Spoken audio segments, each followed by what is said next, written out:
नमस्कार. आपण ऐकताय आणि पाहताय आपल्या हे युट्यूब चॅनल.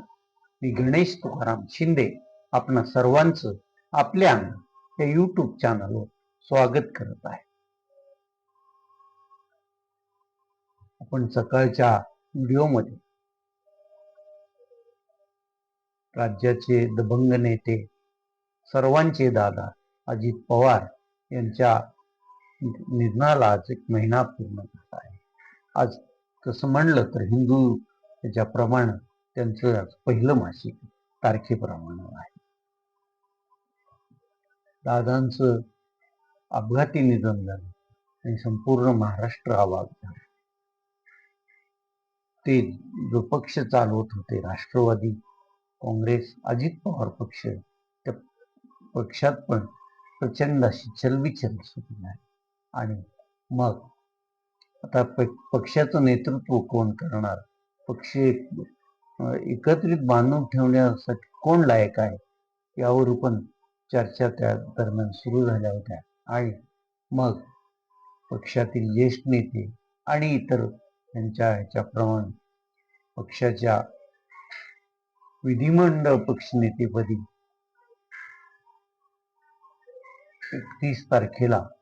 31 जानेवारीला अजितदादा यांच्या पत्नी श्रीमती सुनेत्रा अजित पवार यांची निवड करण्यात आली. त्यांची निवड झाल्यानंतर ते पत्र मुख्यमंत्र्याला देण्यात आलं. त्यांनी ते राज्यपालाकडे पुढे पाठवलं आणि त्याच दिवशी सायंकाळी 5च्या दरम्यान महाराष्ट्राच्या पहिल्या महिला उपमुख्यमंत्री म्हणून श्रीमती सुनेत्रा अजित पवार यांनी शपथ घेतली. त्यांच्याकडं तशी अजित पवार यांच्याकडं अर्थ, अल्पसंख्याक विभाग आणि क्रीडा ही 3 खाती होती. मात्र सुनेत्रा पवार यांच्याकडं अल्पसंख्याक विभाग आणि क्रीडा खात्याचा पदभार त्यावेळी देण्यात आला. या महिन्यापासून विधानसभेचं अर्थसंकल्पीय अधिवेशन सुरू होणार होतं आणि नवख्याशा सुनेत्रा पवार यांना अर्थसंकल्प मांडता येईल की नाही यामुळं मुख्यमंत्री देवेंद्र फडणवीस यांनी त्यांच्याकडं अर्थ खातं ठेवलं असण्याची शक्यता त्यावेळी वर्तवण्यात आली होती आणि आजही ती वर्तवली. त्या 6 मार्च रोजी देवेंद्र फडणवीस हे विधिमंडळ राज्याचा अर्थसंकल्प सादर करणार. सामान्य लोकात आणि इतरात पण की सुनेत्रा पवार यांनी एवढी घाई, म्हणजे पक्षात विधिमंडळ पक्षाचे नेते होण्याची आणि उपमुख्यमंत्री पदाची शपथ घ्यायची घाई का केली अशी चर्चा सुरू होती. त्यावर अगदी 31 जानेवारी पासून ते आजपर्यंत सुनेत्रा पवार या काहीच बोलल्या नव्हत्या. पण त्यांनी आज माध्यमांशी बोलताना सांगितलं की पक्षात चलबिचल होती, अस्वस्थता होती आणि त्यामुळं मला हा निर्णय घाईगडबडीत घ्यावा लागला असं सांगितलं. पक्ष टिकवून ठेवायचा, एक संघ बांधून ठेवायचा आणि पक्षाची वाढ पण करायची हे माझं उद्दिष्ट असणार आहे आणि ते मी पूर्ण करणार आहे. हीच अजितदादांची पण इच्छा असणार असेल आणि मी त्यांची इच्छा पूर्ती करण्याचा पूर्णपणे प्रयत्न करणार असल्याचं त्यांनी आज समाज माध्यमांना बोलताना सांगितलं.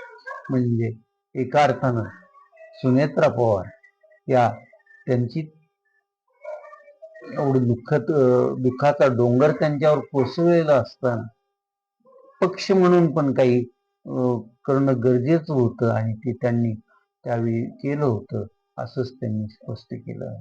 तसं पाहिलं तर राजकारणाचा हा गाडा हाकणं तसं सोपं काम नसतं आणि त्यातही महिलेकडं एखाद्या पक्षाचं सर्व असणं हे पण हे आहे, पण परंतु सुनेत्रा पवार यांच्या पुढं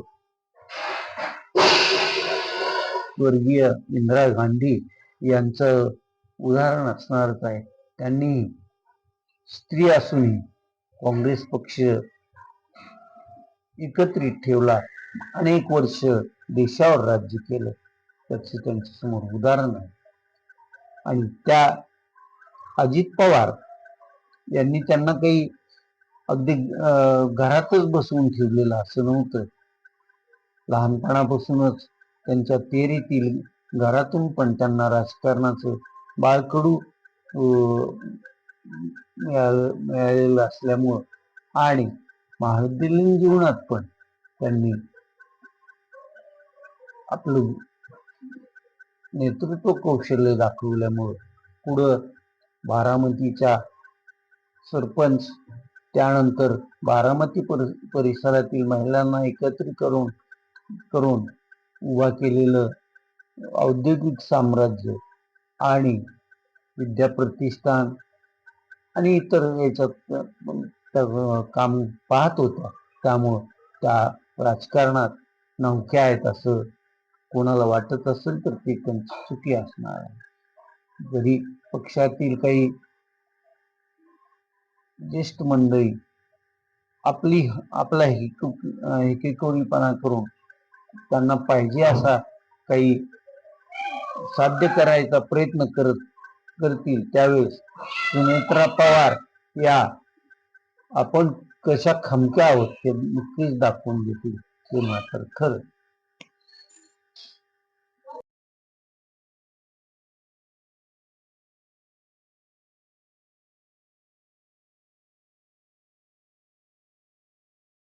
धाराशिव शहरातील रस्ते हे रस्ते म्हणायच्या लायक पण नाही, असंच नव्यानं कोणी पाहुणास धाराशिव शहरात आला तर तो म्हणेल ते मात्र नक्की खरं.